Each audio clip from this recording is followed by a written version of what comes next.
Now, I bet you're wondering what I'm doing. And it's real simple. I am practicing. I'm training to be a hero.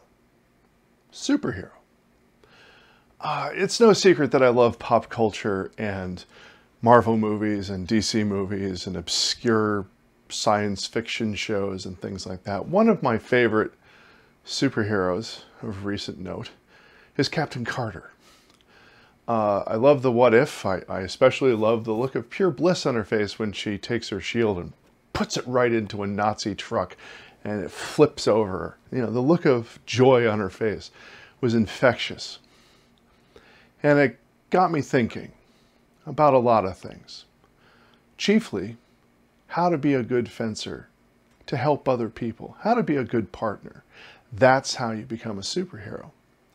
So let's talk about what that is. Now, there are many kinds of heroes. There are heroes that we observe. There are heroes of our creation, draw it or put on film. And then there are heroes of our own mind. And usually that's kind of an internal thing. And it's through working with other people that we develop a realistic view of ourselves and what we can do and what we can't do. And I think that's really important. Now, to work with other people, there are things that you have to figure out. Namely, how to set your ego aside and be honest with another person about how your performance and their performance is meshing together. Now, what really brings this to mind is I've been seeing injuries lately. People getting really, really hit hard. I've seen examples of a rapier simulator punching through a steel buckler. And I just want to pause on that one for a bit. I saw the picture. There were two diamond-shaped holes, one about a half an inch from the other, where a tip had clearly failed and had gone through a steel buckler. Now, the buckler itself was old, but it's not punched through steel with a rapier simulator because the tip failed old, and certainly not twice. Another instance I saw was there was a bruise on somebody's arm that was circular, looked about the size of a bird blunt, and there was, again, a diamond shaped in the center, which means that somebody's tip failed and they didn't notice. And that's really important to consider. Being a good partner means checking your gear, making sure that your gear is all set, that everything is ship shape and ready to go. It means going through inspections so that you know that your armor is covering in the right place. I mean, you're depending on another person being ready to fight. You should do the same. That's all part of being a good partner. And then there's the other side of it. How hard you hitting? Why are you hitting hard? Is it because you want the win? Is it because there's something driving you to perform? Let's talk about that, hurting people. So let's say you hit somebody in the head and their mask goes right into their head and they stagger back. Possible concussion. Now, a concussion is a serious thing. A concussion is when if there's anybody in the medical field who can correct me on this, please do, because I like being wrong.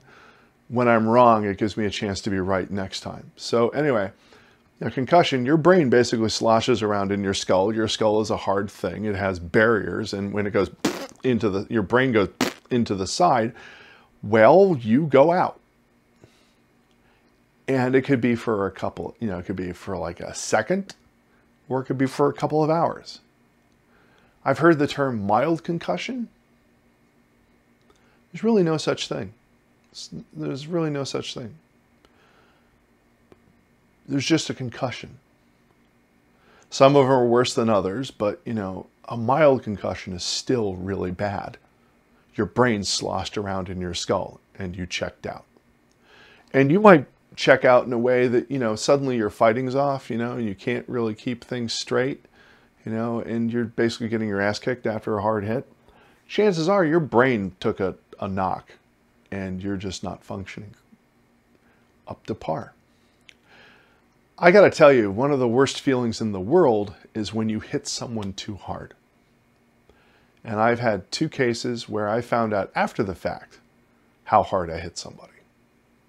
Not a good feeling. In both cases, it was ribs. And I can tell you from having either a cracked or bruised rib, it's no fun. Breathing becomes an exercise in, can I get in a position long enough to take a breath? Can I regulate my breathing so I'm not expanding my chest enough that that really hurts? You don't want to be responsible for hurting somebody. So it behooves you to be a good partner. All of us, whether you're in the SCA or a HEMA practitioner or karate or you know, kung fu or MMA, etc., we all had one thing happen a couple of years ago that put us all through a spin. COVID. You don't get to go to practice much when it's COVID. You're practicing by yourself in situations like that, which forms like a little echo chamber in your head. Well, of course you're doing well. You're practicing.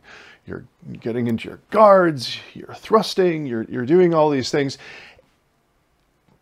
But there's no feedback on how well you're doing. Now, I know of people who were really good prior to the pandemic. And then after the pandemic, that skill had the top lopped off. And it's not that they can't get it back or now they suck or anything like that. It's just that they don't have the ability that they had before, and those skills have to be rebuilt. But you have to be very careful to have a realistic view of where you are at while doing these things. I had a conversation with somebody, a dear friend, someone I really, really love fighting and fencing, who was a dynamic powerhouse. You know, he had a triple lunge. You know, he would redouble twice. When I saw him at a practice, it was a, you know, like a big gathering practice. You know, it was like a party.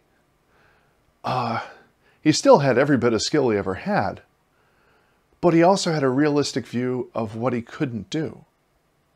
And so he fought that way.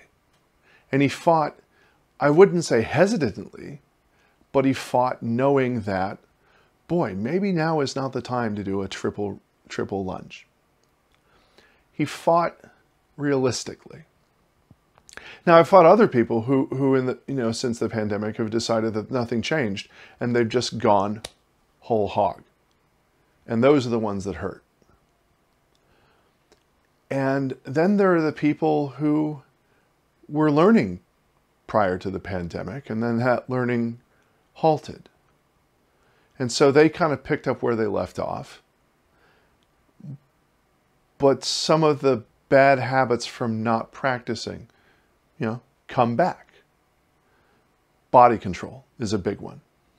So if you're going to be a good partner, it behooves you to take a good long look at who you are and what you can realistically do.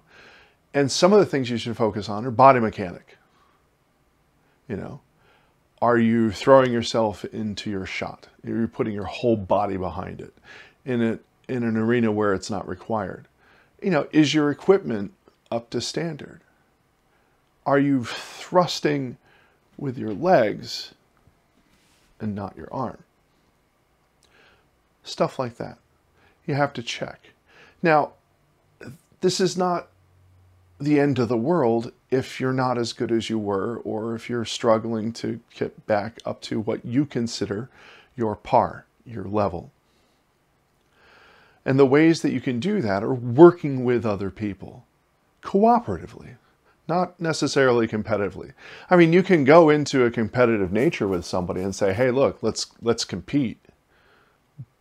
But when you stop and you walk off that field, you're not competing anymore. You're teaching each other. And so communication is really key. And one of the really fun things is when I've refereed matches between people, you can hear the patter that goes back and forth. How was that? Nah, that wasn't any good. Okay, yeah, you're right. And back and forth and back and forth. You know, how about this? You know, and, you know, sometimes there are little games. You know, we play, are you going to go? One of my favorite games, by the way, is Don't Go Yet. It's a way to train your eye to see when someone's going to attack. When you think someone's going to attack, you say, don't go yet. And, you know, when you're right, it's really, really cool. You look like a wizard. When you're wrong, you just look like a fool and they hit you, which is okay because it's just more data points into, you know, your study. So communication with your fellow fencers, your fellow fighters, your fellow martial artists is really, really important to be able to have those conversations. And sometimes rivalries get in the way of that. You know, because we don't always fence people we like, but we should be able to communicate with people. Another thing you can do is check yourself. Check yourself. So say you're fighting with somebody and you have an engagement, you know, and someone gets hit. Say you get hit and you make a call. You can ask the other person, was that call right? You're not questioning your own ability. What you're doing is you're looking for confirmation. And 9 times out of 10, you'll get confirmation. Oh, yeah, that's correct. But it's the 1 out of 10. It's that one time, that 1 out of 10, or the 2 out of 10, where you got something wrong. You get education on what can make you a better fighter. Oh, well, you know, say you had a shot that started low and then traveled up high and you know, you mess it up. You think, oh, it skipped across the chest and, you know, kind of bounced off my jaw. Well, your opponent can go, you know, actually what that did is the tip dragged from your hip up to your neck and out the other side. And you can learn from that. Now, being a good partner is really important, especially now when people are trying to figure out how to get back into things. But it's hard to be a good partner if you don't know yourself. And here's where I'm going to get into a little bit of oddity. I want to talk about Mushin and Zen. Now, Zen seemingly goes hand in hand with martial arts, which is actually not accurate. Zen is a discipline, and actually, let me back that up a step. My teacher once asked me, what is Zen? And my reply was to have a wise-ass answer in any given situation, which was wrong. And he walked away shaking his head, and not in a kind way, in a get your head out of your posterior way. And I stuck to this answer for a very long time. But as I grew and as I studied and as I practiced, as I meditated, I realized that that's not the case. Zen is immediacy in a moment. It is not Mushin. You actually don't get Mushin no Mushin through Zen. You get Zen through Zen. Mushin no Mushin, mind of no mind, an often touted and very little understood aspect of martial training is the immediacy of action through practice. I can throw a shot to your face without thinking about it because I've practiced a shot to your face without thinking about it. Boop! And I've done it thousands of times. So that's in the arsenal. All the information comes in and the condition is there and the shot fires. I know to step out of the way. I don't have to think, I'm going to step now. I'm fighting. I just move. So Mushin no Mushin is familiarity through practice. A lot of it. And I'm going to tell you why my answer, which on the surface appears very Zen, to have a wise-ass answer in the moment, you know, for anything that comes up. Well, being a wise-ass is a skill set. I am actually well-versed in being a wise ass. I practice at being a wise ass.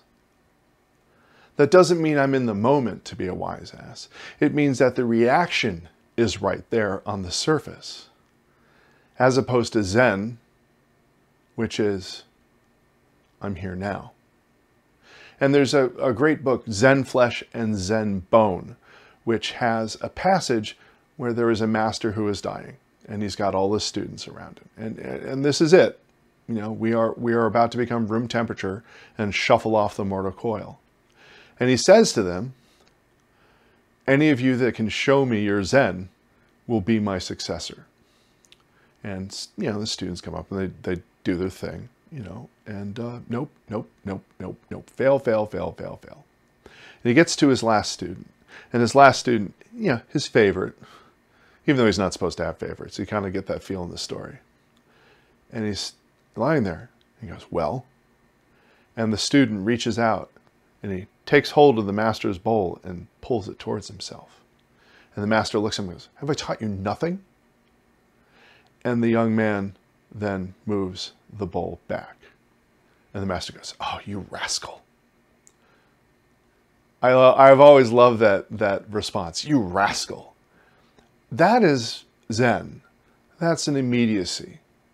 You know, it's not a series of well-practiced moves that come out because your reactions are tuned in.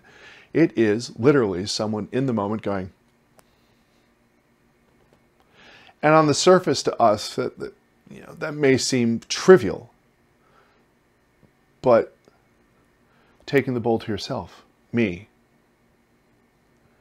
putting the bowl back where it belongs, us. Very, very different concept than, oh, the guy's moving. You know, you got to think about that. And so what does this have to do with being a hero? Well, use Zen, you know, meditate on the self, meditate on the environment around you, take everything in, look for the truth of any given moment. And then on the Mushin side, train your reactions. This will make you a better partner because it gives, you know, on the Zen side, you're much more relaxed. You're much more in tune with how things work. You notice things like, oh, the resistance on my thrust feels different. I'd better check my tip. That's a thing, by the way. The weight of my blade is different. I better make sure my tip is still on there. That's a thing. My configuration of my body as I'm moving feels off. Maybe I should pull that shot. That's a thing. Mushin, well, you give your opponent something to really work with. If you have reactions that are ingrained and come out well-timed, your opponent has someone to fight. They're not fighting your thought process, they're fighting your training at that point. And that's the thing. Because if you're not thinking, oh, now I got to thrust, now I got to move, now I got to do this, it doesn't come across on your face. You're just in guard. And then you go. You give your opponent, your partner, something to work with beyond the norm. And that's being a good partner. That's being a hero. Now, all of this kind of comes together in a very nice concept. To be a good partner, you should have the safety of your opponent, your fencing buddy, in mind when you fight. And you're using all these tools that I've talked about to have their safety in mind so that you're not knocking them into next week. Very important. And they should have the same for you. They should have the same regard for you. Even if you're rivals, you should have a regard for each other. I mean, you know, we all have people we hate fighting. We all have people we dislike, but we don't want to hurt them. And that's pretty much all I got for today. So This was Terza TV. If you like what you see, hit like and subscribe. Oh, some news. We're going to be working on some Patreon stuff soon. So what would be really keen is if you're watching this and you can think of some premium things that you would like, you know, if you were a Patreon subscriber. And it's going to go from thank you, here you're in the credits, to God knows what. I'd like to know what you would like God knows what to be. We'd like to provide you with a service and something that you find entertaining and you would really like to watch. So, you know, let us know, throw some comments, and let your friends know. Anyway, I will see you in the list.